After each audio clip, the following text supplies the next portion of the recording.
Hello student, welcome to swan class. आज हम लोग पढ़ेंगे हिस्ट्री चैप्टर 1 जो है यूरोप में राष्ट्रवाद का उदय। सबसे पहले तो हम लोग ये चैप्टर का मीनिंग समझेंगे। ये आप लोग का जो अध्याय है ये किस पर आधारित है, ठीक है। ये जो आप देख रहे हो ये आप लोग की चैप्टर है यूरोप में राष्ट्रवाद का उदय। राष्ट्रवाद का मतलब हम लोग बहुत अच्छी तरह से समझते हैं। मतलब क्या होता है, देश प्रेम की भावना जब हमारे अंदर जागृत हो जाती है तो उसे हम लोग क्या बोलते हैं, राष्ट्रवाद बोलते हैं, जो राष्ट्र हित के लिए होता है और अपने राष्ट्र को बचाने के लिए, उसको सुरक्षा देने के लिए होता है। वो भावना जब हमारे अंदर हो जाती है उत्पन्न तो उसे राष्ट्रवाद की भावना बोलते हैं। तो यूरोप में किस तरह से राष्ट्रवाद का उदय हुआ, तो हम लोग सोच रहे होंगे कि यूरोप तो महाद्वीप है और महाद्वीप में तो बहुत सारे देश होते हैं, तो ये पूरे महाद्वीप की बात क्यों कर रहा है ये अध्याय हम लोगों का। तो देखो वो इसलिए क्योंकि जो यूरोप है तो यूरोप के अंदर 4 बड़े बड़े महादेश थे जिनमें क्या हुए, राष्ट्रवाद का उदय हुआ, ठीक है। तो ये चारों महादेश में एक साथ हुए, इसीलिए हम लोग एक एक महादेश के बारे में नहीं पढ़ के क्या कर रहे हैं, पूरे महाद्वीप के बारे में ही पढ़ रहे हैं। तो वो कौन 4 बड़े बड़े राष्ट्र थे जिनमें राष्ट्रवाद का उदय हुआ, तो वो था फ्रांस, जर्मनी, इटली और ब्रिटेन। तो हम लोग इस पूरे अध्याय में हम लोग इसी चारों के बारे में, यही चारों राष्ट्र के बारे में पढ़ेंगे कि किस तरह से ये एक राजशासन से किस तरह से ये एक स्वतंत्र राष्ट्र बनता है और यूरोप में, पूरे यूरोप में किस तरह से राष्ट्रवाद का उदय होता है, क्या क्या घटनाएं होती है, उसके क्या क्या प्रभाव होते हैं, ये सारा हम लोग इस चैप्टर में पढ़ेंगे। तो जैसे आप लोग अपनी बुक खोलोगे तो सबसे पहले आप लोगों को ये चित्र देखने को मिलेगा, है ना। ये चित्र देख रहे हो, यही चित्र आप लोगों को देखने को मिलेगा। ये चित्र अपने आप में बहुत ही महत्वपूर्ण है। वो क्यों है, क्योंकि ये चित्र ने बहुतों की क्या की थी, ज़िंदगी बदल दी थी उस वक्त। कैसे हुआ था ये सब कुछ हम लोग पढ़ेंगे। इस चित्र को बनाने वाला कौन था, इस चित्र को बनाने वाला एक कलाकार था जिसका नाम था फ्रेडरिक सोरियू। क्या नाम था, फ्रेडरिक सोरियू। वो एक फ्रांसीसी कलाकार था, मतलब वो फ्रांस में रहने वाला था और उन्होंने कब बनाया था, 1848 1848 में, ठीक है। याद हो गया कब उन्होंने बनाया था, 1848 में फ्रांसीसी कलाकार फ्रेडरिक सोरियू ने इस चित्र को बनाया था, ठीक है।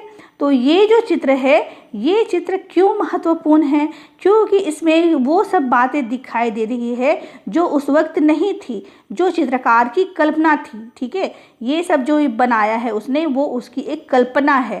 तो इसको हम लोग बहुत अच्छी तरह से समझेंगे, ठीक है। चलो इस चित्र को हम लोग गौर से समझते हैं। ये जो आप लोग देख रहे हो, ये जो यहाँ पे आप लोगों को मूर्ति दिख रही है, ये स्वतंत्रता की मूर्ति है, स्वतंत्रता की प्रतिमा है, जिसको बोला जाता है स्टैच्यू ऑफ लिबर्टी, ठीक है। क्या होती है ये, स्वतंत्रता की प्रतिमा होती है। इसके बाद क्या है, तो यहाँ पे आप लोग बहुत सारे भीड़ को देख रहे होंगे हाथों में झंडे लिए हुए। तो इसका क्या मतलब है, देखो, तो इसका मतलब ये है कि ये सारे लोग स्वतंत्र नहीं हैं और ये सारे लोग धीरे धीरे कहाँ आ रहे हैं, ये सारे लोग धीरे धीरे स्वतंत्रता की ओर आ रहे हैं। और उससे भी पहले आप लोग देखना, यहाँ पर देख सकते हो कि ये जो 2 आप लोगों को झंडा दिख रहा है, ये जो 2 झंडा है, एक यहाँ पे है और एक इस वाले जगह पे है, ठीक है। तो ये उस देश का झंडा है जो पहले से ही क्या हुआ था, स्वतंत्र हो चुका था। ये अमेरिका का झंडा है और ये स्विट्ज़रलैंड का झंडा है। तो ये जो दोनों देश हैं वो पहले ही स्वतंत्र हो चुके थे। इसीलिए चित्रकार ने एक ऐसी चित्र बनाई कि ये दोनों स्वतंत्रता की मूर्ति से आगे निकल चुके हैं, यानी कि वो स्वतंत्र पहले से ही हो चुके हैं। और ये जो झंडा आप देख रहे हो, जो ये बिल्कुल सामने स्वतंत्रता की मूर्ति के, ये है फ्रांस का झंडा, जो स्वतंत्रता लेने ही की ओर था। सबसे पहले स्वतंत्रता की जो संग्राम थी वो सबसे पहले फ्रांस में ही से ही शुरू हुआ, ठीक है। जो राष्ट्रवाद की भावना जो उदय हुई वो सबसे पहले फ्रांस में से हुई। इसलिए सबसे शुरू में हम लोग यहाँ पे फ्रांसीसी लोगों को देख रहे हैं, फ्रांसीसी पोशाक पहने हुए ये लोग, और हाथ में क्या है, अपने झंडे को लिया हुआ है, ताकि ये लोग ये दिखा रहे हैं कि अब हम लोग अपना झंडा चलेगा, हम लोग अब राजाओं के अधीन नहीं रहेंगे। ठीक इसके पीछे देख सकते हो ये जो झंडा है ये जर्मनी का झंडा है, ठीक है। ये जर्मन की पोशाक है, ये जर्मन के लोग हैं।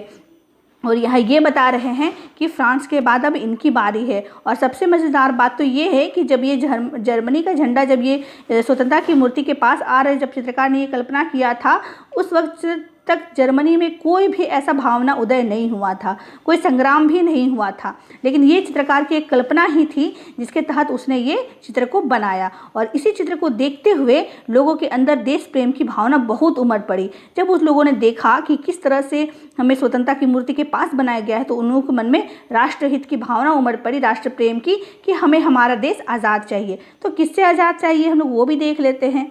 ये जो आप नीचे यहाँ देख रहे हो, ये अवशेष जो देख रहे हो ना, यही अवशेष किसके हैं? ये है निरंकुश शासन के। हम लोग यहाँ पे देख सकते हैं, थोड़ा सा यहाँ देख लो, ये किसके हैं। देखो यहाँ पे क्या लिखता है, प्रतिमा के सामने जमीन पर निरंकुश संस्थानों के ध्वस्त अवशेष बिखरे हुए हैं।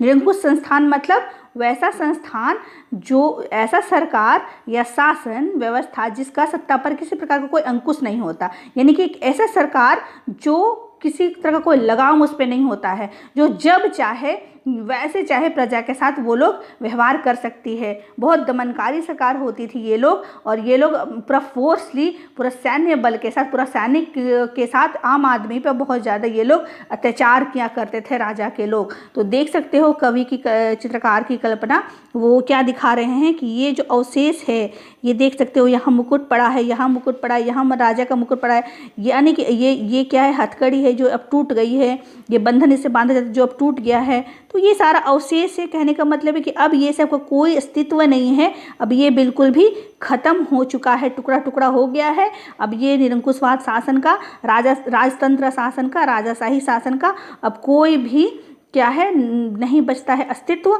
अब वो अवशेष हो गया है, छोटे छोटे टुकड़ों में बंट गया, ये खत्म हो गया। लोग अब कहाँ जा रहे हैं? स्वतंत्रता प्राप्ति की ओर जा रहे हैं। और एक और महत्वपूर्ण बात आप ये देख सकते हो कि यहाँ पे इसके हाथ में ये क्या बनी हुई है? ये बनी हुई है ज्ञानोदय की मसाल, टॉर्च ऑफ एनलाइटमेंट इसको बोलते हैं। मतलब कि लोगों की ज्ञान की आंखें खुल गई और अब वो जान गए कि हमारा देश है जो हमें किसी को नहीं देना है। और ये जो दूसरे हाथ में ये इन्होंने पकड़ा है वो है घोषणा पत्र, मनुष्य के अधिकारों की घोषणा पत्र। मतलब कि मनुष्य के क्या अधिकार हो सकते हैं और किस तरह से राजतंत्र में उनका हनन हो रहा था, उनको ज़बरदस्ती छीन लिया जा रहा था, और मनुष्य के क्या अधिकार है स्वतंत्र रहने के, वो सारा कुछ इसमें प्रतिमा में दर्शाया गया है। तो इस पिक्चर को देख करके लोग बहुत ही ज़्यादा उत्साहित हुए। और हम लोग ये जो ऊपर देख सकते हो, ये ईसा मसीह की ये है मूर्ति बनाई गई है, वहाँ तस्वीर बनाई गई है। तो वो क्या तस्वीर के जरिए क्या दिखाया गया कि ये एक भाईचारे को, संदेश को दिखाया गया है। ठीक है, कि किस तरह से लोग क्या है, जितने भी लोग हैं यहाँ पर जो आप लोगों को दिख रहा है, ये एंजल्स है, और ये क्या है, ईसा मसीह की ये पिक्चर बनाई गई है। तो कहने का मतलब है इस पिक्चर के ये मतलब है कि लोग आपस में एक साथ अगर जब तक मिलेंगे नहीं, तब तक वो लोग स्वतंत्रता प्राप्ति को नहीं पा सकेंगे। इसीलिए ये ज़रूरी है कि अगर स्वतंत्रता उन लोगों को पाना है, एक साथ वो लोग आगे आए, एक साथ वो लोग स्वतंत्रता संग्राम करें, तभी वो लोग को राजाशाही तानाशाही शासन से छुटकारा मिल जाएगा। तो ये था ये पिक्चर का आप लोगों का मतलब, जिसे किसने बनाया था हम लोगों ने पढ़ा 1848 में फ्रांसीसी कलाकार फ्रेडरिक सोरियो ने बनाया था।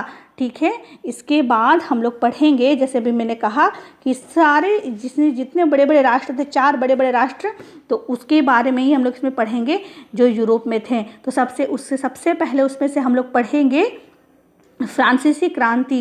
जैसे कि मैंने अभी बताया पिक्चर में कि जब तक सब लोग आपस में आगे नहीं आएंगे, मिल करके क्रांति नहीं करेंगे, तब तक राजाशाही का शासन नहीं छूटेगा। तो नेक्स्ट वीडियो में हम लोग पढ़ेंगे फ्रांसीसी क्रांति को, किस तरह से फ्रांस में क्रांति हुई और किस तरह से राष्ट्रीय भावना, राष्ट्र का विचार वहाँ पर आया उन लोगों के पास। तो ये हम लोग नेक्स्ट वीडियो में पढ़ेंगे। तो उम्मीद करते हैं कि ये वीडियो आप लोग को अच्छा लगा होगा। तो अगर अच्छा लगा होगा तो चैनल को सब्सक्राइब कर दीजिए, ताकि जब भी वीडियो आए तो आप लोगों को नोटिफिकेशन मिल जाए। धन्यवाद।